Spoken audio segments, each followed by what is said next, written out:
So if you watched my Grow Pair Challenge yesterday, then hopefully you have been inspired to take up some lazy or irresponsible or selfish, self-indulgent, shallow, frivolous, wasteful activity over the course of the weekend. And I talked about doing this because oftentimes the very thing that we label as bad and as what we don't want to be, we're so afraid of being these labels that we see maybe that we label other people as being, but we won't take it, we won't honor that we have some of that in ourselves, or that maybe it's not so bad. Maybe we're mislabeling. And so I invited you to do something that was out of your comfort zone and felt, lazy or irresponsible or selfish or self-indulgent or self-centered, and that you weren't comfortable with, because oftentimes it is those things that bring us the most joy if we really allow ourselves to enjoy it. We give ourselves permission. So I wanted to take that a little bit farther and actually challenge you today to write down 5 terms that you most don't want to be. 5 descriptors, 5 adjectives, 5 labels that you most don't want to be, that you most fear being, that you would be most mortified if you found out that somebody had called you these things. Okay, we all have different, devil terms that we can't stand. For one person, lazy is like, I'm totally lazy, that's fine. But don't call me selfish. I'm not selfish. Or whatever the thing. There's 5 terms that we just most don't want to be. And then I invite you to write down 1 to 5 people that maybe embody those terms, or that we think those terms fit, and that we are very afraid of being like, or being likened to, or comparing ourselves in our own minds to that person, because God forbid we be like them. Because I think oftentimes we resent people for being the thing that we think we're not supposed to be, and for having full permission to be that when we don't give ourselves permission to be that. What if I'm not lazy? I want to have a R&R day and take the whole day and do nothing productive. Well, I can't do that if I am terrified of being lazy. And so I never get to relax if that's my belief, right?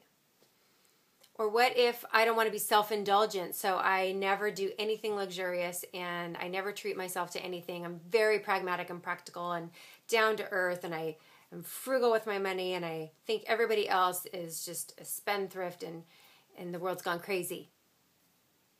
We have so much judgment about what other people are doing, and oftentimes it's because we're not allowing ourselves, we're not giving ourselves the permission to be that thing. So I want you to look at your 5 terms and then figure out, for each one, I want you to write like a few sentences about what would be good. What would be good about that term? If I were lazy, then I would have permission to sleep in till 10 o'clock instead of always get up at 5 and go running. I would have permission to not work out for once in my life. I would have permission to not cook dinners for the whole week and just cook it one day at a time. I would have permission to skip out on things because I don't feel like going. So, write for each of these terms what that, being that term that you so fear, would give you positively. What fun you could have with it. And then after you've done that, I want you to pick one of those terms that you most want to be, but you're most afraid to be. Like, God forbid I be a narcissist, or God forbid I be boring. So you're just like always the life of the party, go, go, go, go, go, because you don't want to be boring. But what if you just want to be boring and do nothing and sit around and watch TV? it's all about what we fear being, but none of these terms, they're so laden with emotion in our own minds, but they're just labels. Okay? My 8-year-old son is the most persistent human I know, other than his father. But the opposite of looking at it that way would be that he is the most stubborn and relentless human I know. And you know what? Both are true. Both are absolutely true.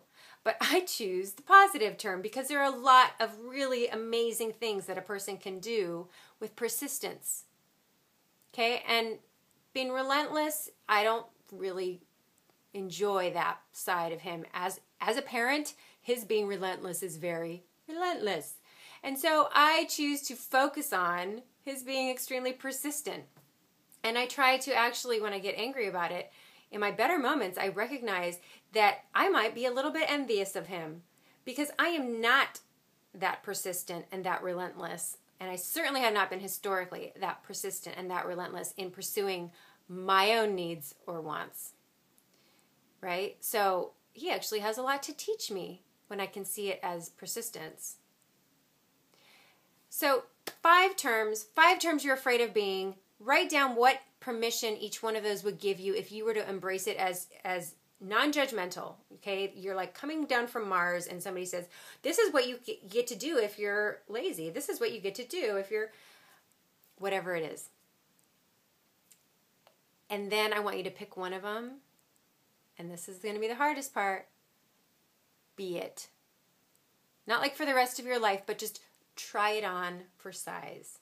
Try it on for size. Figure out a way in your life that you could incorporate being that in your life, like today.